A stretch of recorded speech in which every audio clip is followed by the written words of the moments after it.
don't like being on my own.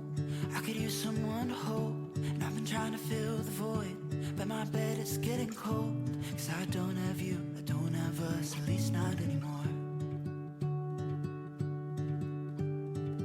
You said you had to go away just to figure out who you are, and I'm in this empty house with your pictures on my... Hey guys, I'm going to do a different type of vlog today. I'm going to do more of a sit-down video / just talking to you about stuff.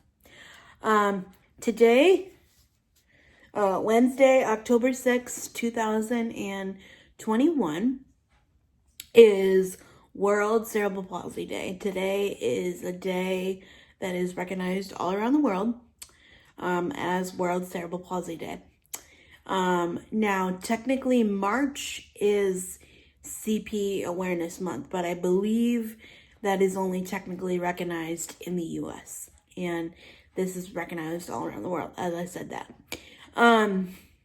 Now, normally people wear green and they just show their pride for CP, but I'm not doing that today, and I kind of will explain why in a second. And now I just want to put a quick disclaimer that I don't speak for people in the CP community. I don't even speak for, my best friend who has CP or anything. I don't speak for anyone. I speak for me, myself, and I, and my personal experience, because what I have learned, not only over the past 24 years of having CP, but I've learned over the past probably 10 years that I've been in social media and disability advocacy and things like that, you could have the same diagnosis, you could do the same amount of therapy hours each week, you could be working on the exact same thing, and everything is going to affect somebody differently than it affects you. And so I only speak for me, myself, and I, and that's it. So we'll get into it.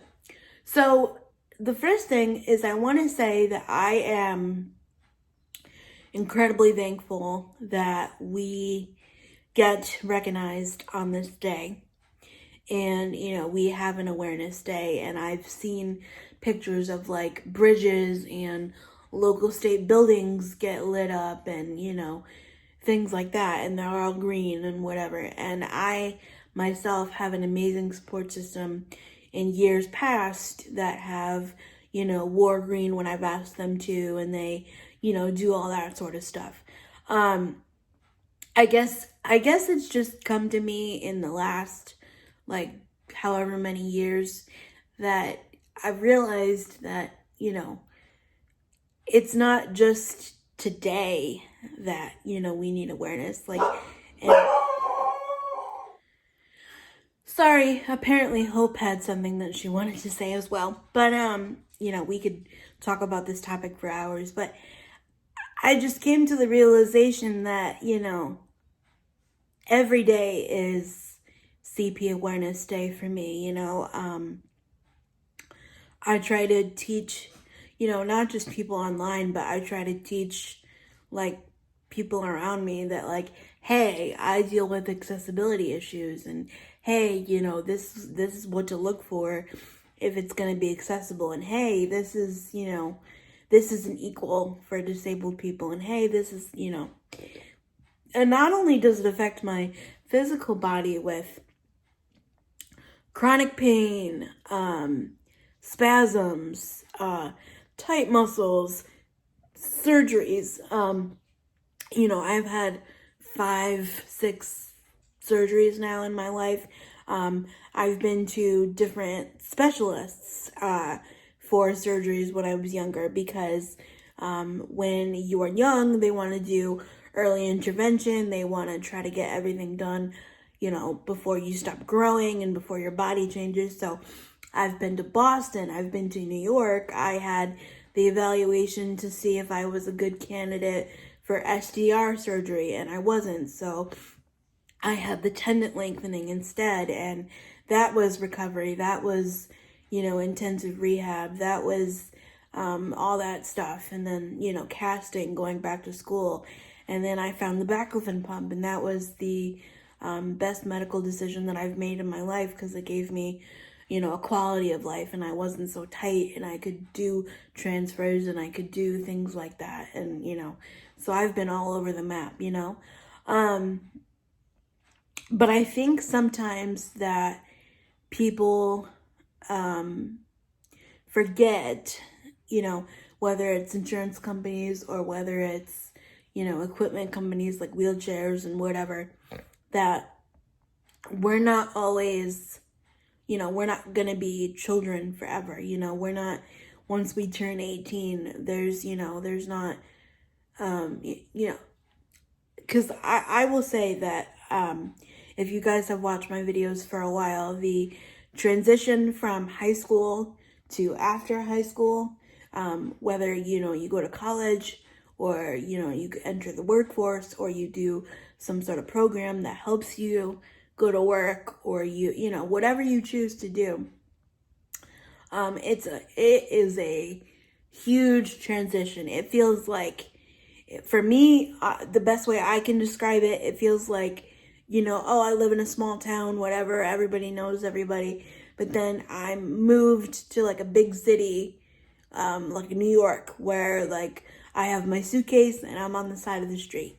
And, that's what it feels like. And to navigate it, and like, there's so many different things, but like, you only qualify for this thing if you have this. And then, this only works if you have this diagnosis, and then you need this paper, and, but there's nobody to tell, like, there's no more like special education teacher, and there's no more like resources to tell you, this is this,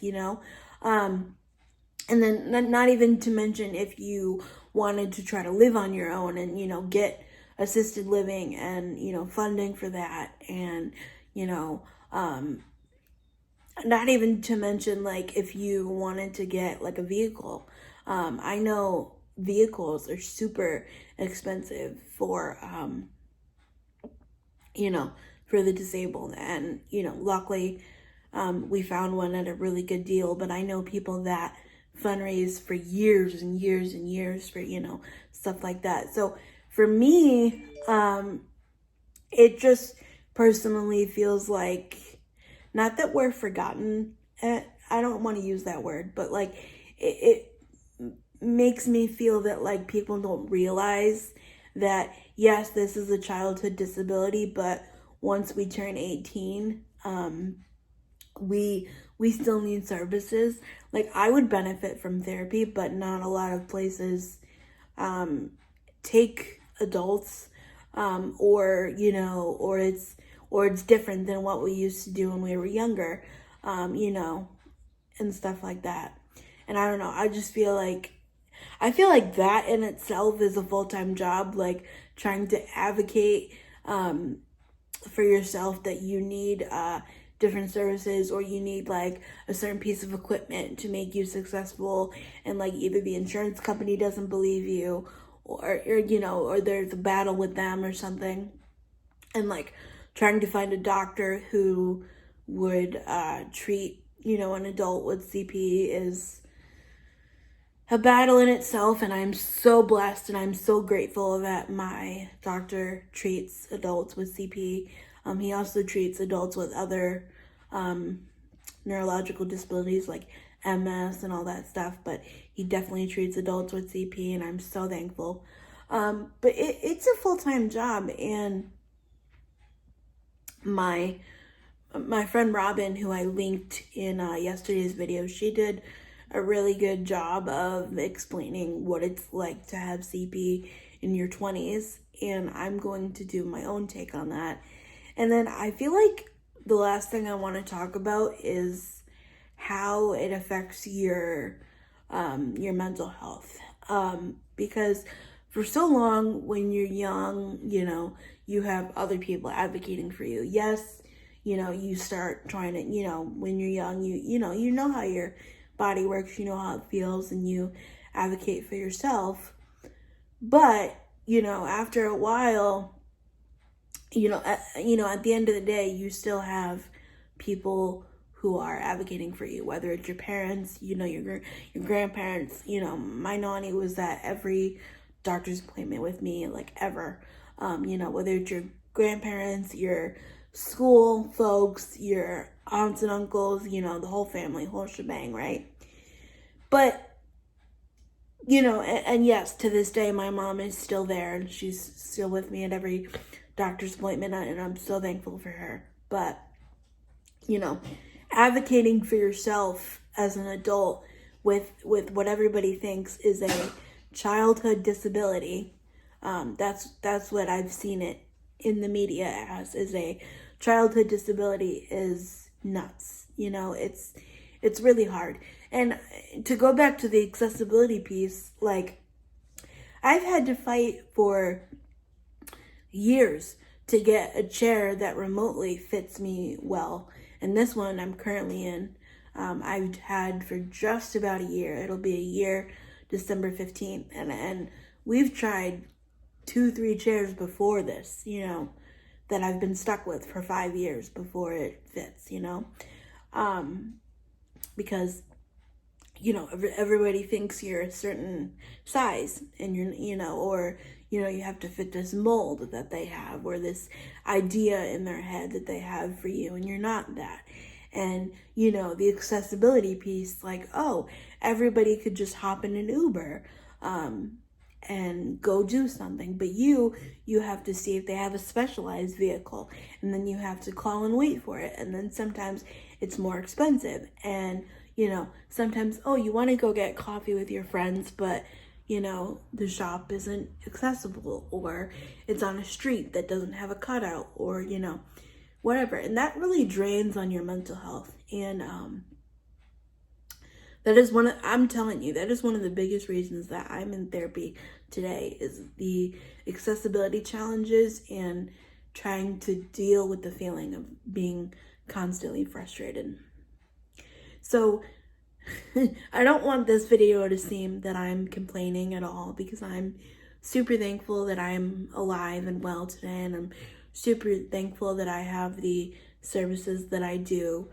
But I just want you guys to know that it's not easy, and every day is a new challenge. Not saying that every day is challenging, but it's a new challenge in some way, whether it's accessibility, or finding a program, or finding funding for something, or dealing with chronic pain, or dealing with mental health. And so we need awareness every day to all aspects of everything, and not just children with this disability. Thank you so much for hearing my take on this. Let me know your thoughts, feelings, and emotions down below, and I will see you tomorrow. Bye, guys. Cheers.